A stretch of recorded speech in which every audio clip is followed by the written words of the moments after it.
आता कास्टिंगची प्रोसेस ना कोविडपर्यंत खूप वेगळी होती. कोविडनंतर खूप सोपी झाली. हो. पूर्वी काय व्हायचं, मुंबईमध्ये 4-5 विभाग आहेत. मी तुला म्हटलं यारी रोड आहे, आरामनगर 1, आरामनगर 2, 4 बंगला, गोरेगावला एका ठिकाणी व्हायचं. तर अशा ठिकाणी ऑडिशन्स व्हायच्या. या ठिकाणी स्टुडिओज आहेत. तर प्रोडक्शन हाऊसेस आणि कास्टिंग डिरेक्टर्स ते स्टुडिओ हायर करतात.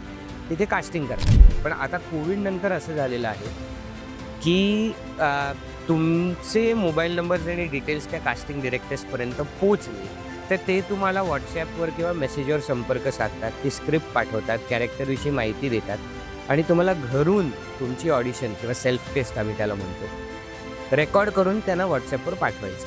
अशी साधारण आत्ता प्रोसेस आहे. पण कास्टिंग डिरेक्टर्सचे नंबर मिळवण्यासाठी तुम्हाला थोडंसं फिरावंच लागतं किंवा या क्षेत्रात काम केलेल्या मित्रांशी, सहकलाकारांशी भेटून, चर्चा करून ते मिळवायला लागतं ईमेल आयडीज. कारण त्या कास्टिंग डिरेक्टर्सकडे तुमचा डेटा पोचणं गरजेचं असतं. तर ते तुम्हाला संपर्क साधतात. त्याच्यात कोऑर्डिनेटर्स असतात, म्हणजे जे कास्टिंग डिरेक्टर्ससाठी काम करतात. नवीन कलाकारांचे संपर्क मिळवायचे आणि त्यांच्यापर्यंत पोचवायचे.